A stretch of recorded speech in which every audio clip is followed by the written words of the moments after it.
que é isso, companheiro? Paris, 26 de outubro de 1979. Meus amigos, não fui anistiado. Sou um dos poucos exilados que restam fora das margens que o governo quer impor entre os anistiáveis e condenáveis. Não importa quantos somos, os marginais. Importa é que estamos aí para definir o mau caráter das medidas que o governo chama de anistia. Ao estabelecer um limite, qualquer que seja a anistia, o poder conserva um trunfo. Quer provar que não cede. Concede. Importante que existam os não anistiados. Não por nós, que temos pouco significado, mas como exemplo e aviso às verdadeiras forças democráticas. Continuam em vigor o exílio, a prisão política, o regime de exceção.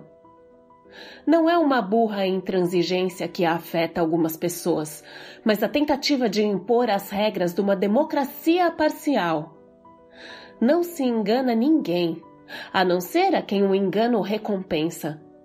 O que não é o caso dos que passam na democracia como algo mais que as aparências hipócritas de um jogo onde nem sempre quem ganha é o juiz, que superior às paixões políticas nem entra na partida, mas decide a contenda.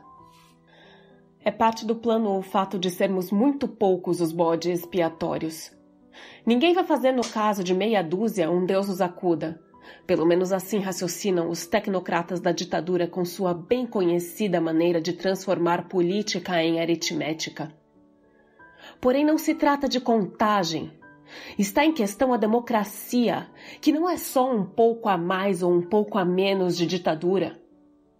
Nunca foi decisiva a quantidade de exilados e presos, mas a existência mesma do exílio ou da cadeia.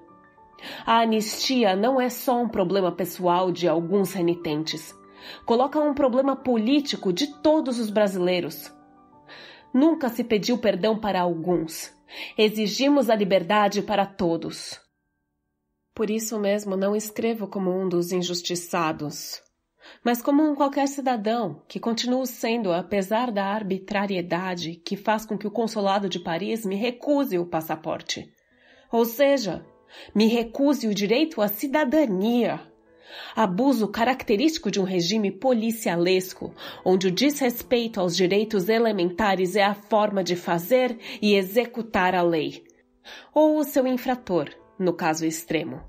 Não tão extremamente raro no Brasil. Não é absolutamente o meu caso pessoal que interessa nesse momento. Quem está em discussão não sou eu, mas a anistia do governo. Não pretendo absolutamente utilizar recursos jurídicos mais ou menos astuciosos para me beneficiar dos limites da anistia, pois não creio que seja o meu caso que tem que entrar na anistia, mas é a anistia que tem que entrar em todos os casos dos que foram condenados pela ditadura. Não sou eu quem tem que tentar reduzir as minhas penas, mas é a anistia que deve se ampliar. Isto nada tem a ver com as interpretações de jurisprudência, mas com a evolução democrática do país. Não continua somente a pequena novela do exílio de uns gatos pingados, mas a vasta história da opressão de todo um povo. Está aí denúncio ao falar do meu degredo. Escrevo para denunciar uma ditadura e não para começar a mover petições, processos e outros pauzinhos jurídicos para dar um jeitinho nessa anistia que quer fantasiar a restrição da liberdade. Não é com um jeitinho que se resolve a esculhamação da nossa vida política. Aceitar fazer da anistia uma mera questão jurídica é referendar a velha política da ditadura, que sempre tratou seus oponentes como criminosos. Minha participação política foi definida e tratada como crime, e como crime comum. Não me humilha nem diminui ser tratado como criminoso comum. Revolta-me, seguramente como são tratados no Brasil os criminosos comuns. Por enquanto falamos de uma anistia para crimes políticos. Um dia teremos uma democracia que nos permita discutir politicamente o crime comum. Muito bem. Até um certo motivo de orgulho. Gente melhor do que eu morreu dignamente entre ladrões e nem por isso deixou de ser menos Cristo. No consulado me disseram: no seu caso temos que esperar por enquanto. Esperar, porém, não é esperança, que é a coisa mais ativa que a espera de quem nunca alcança. Esperança nós fazemos, sem esperar a decisão dos poderosos. Minha esperança na democracia me impede absolutamente de esperar resolver a minha volta à minha terra, segundo a generosidade da ditadura. Não há nada que a ditadura tenha a me perdoar ou conceder. Ser anistiado não significa se arrepender diante da ditadura, mas permitir que ela reconheça alguns erros. Não somos nós, exilados e presos, que nos autocriticamos diante da ditadura, mas é um movimento popular democrático atual que obriga o governo a remediar alguns dos seus desmandos. Nunca erramos por nos opor ao governo ditatorial. E a anistia vem para provar que se houve abuso e crime não foi por parte dos opositores. Como, aliás, o exílio, a prisão, a terrível época que sofremos todos no Brasil vem para provar enganos políticos nossos e para exigir autocrítica. Tenho por mim que, por ter participado da oposição armada à ditadura, não há nenhuma explicação a dar à ditadura. Há uma autocrítica, e feita na discussão com quem interessar possa, isto é, aos que lutam pela democracia. Não me arrependo, não tenho culpas, e não acho que houve nada de condenável no que fiz. Quando digo autocrítica, quero me referir a um julgamento político bem preciso, cuja moralidade decorre de princípios que nada têm a ver com a culpabilidade. Hoje em dia, critico a minha participação na tentativa de sublevação armada por sua ineficácia política, e não por qualquer razão falsamente moralizadora. A forma que escolhemos na época para combater nos conduziu a um fracasso cujas consequências são bastante mais graves do que o desastre do exílio e da prisão. Não há como fugir de assumir a responsabilidade de uma ação política incorreta. Não é pouca a responsabilidade que temos, todos os dessa geração que foi a minha, de não ter conseguido evitar estes sombrios anos de opressão e desespero.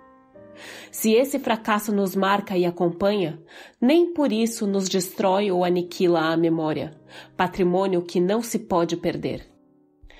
Nada a esquecer, não podemos esquecer nada.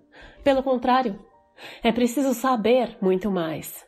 Lembrar e conhecer o que foi esse tempo de silêncio e meias verdades ao som de hinos militares ou militarizados que cantavam o medo e a renúncia. A anistia não vem para apagar fatos da nossa história recente. Ela deve vir para ativar a nossa memória, para fazer dessas recordações atualmente dispersas e pessoais uma observação viva na consciência coletiva da nossa gente.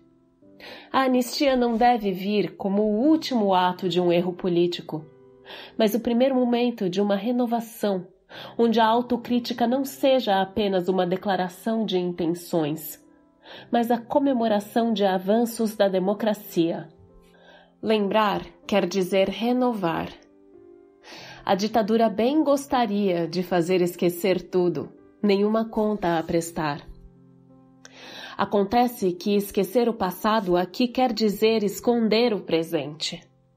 Não é nenhum revanchismo querer apurar as responsabilidades, pois não se trata de vingar uma derrota.